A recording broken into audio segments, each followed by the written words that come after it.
నాగర్ కర్నూలు జిల్లాలో దారుణం చోటు చేసుకుంది. పుట్టినొప్పులతో వచ్చిన 7 నెలల ఓ గర్భిణీ మహిళకు సూది మందు ఇచ్చారు. ఆ మందు వికటించి గర్భిణీ మహిళ మృతి చెందింది.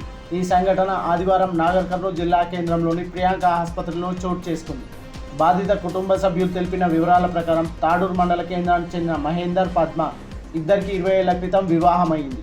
వీరికి ఒక కుమార్తె ఉండగా రెండోసారి గర్భం దాల్చి 7 నెలలు కావడంతో నొప్పులు వస్తున్నాయని నాగర్ కర్నూలు జిల్లా కేంద్రంలోని ప్రియాంక ఆసుపత్రికి వెళ్లడం జరిగింది.